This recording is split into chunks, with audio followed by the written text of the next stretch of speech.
stencil on my wood is ready to go. And the next step is getting this ready to paint. And so if you remember, we included some Mod Podge in your packet. You've got this sponge right here. So Mod Podge is basically just craft glue.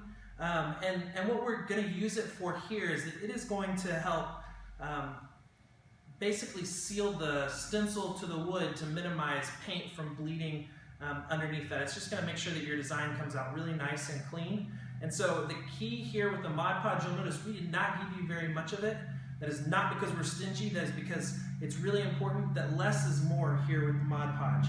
So you're going to take your brush and you're just going to dab lightly anywhere that your stencil is cut. And so you're going to dab there on all your letters, and then you can lightly brush over it.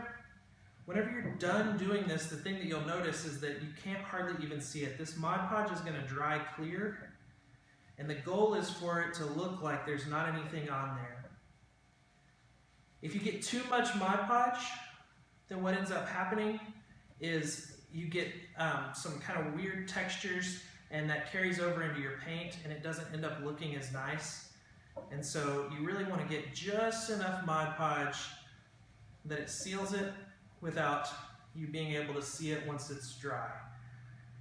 Now the real value of the Mod Podge is it seals the stencil, but also if you did some distressing to your wood and you've got any places where there's like, you know, divot in your wood or chunk that you took out, something like that, then this Mod Podge is going to go into those areas where you distressed your wood, or if you've got knots, things like that, and it's going to help seal that so that your paint doesn't bleed down into those areas, and it'll just give you a nicer looking sign in the end.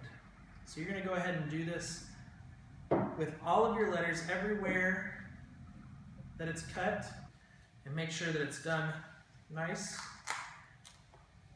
and cleanly where it doesn't look like there's too much on there. And you'll be ready to go for the next step of painting.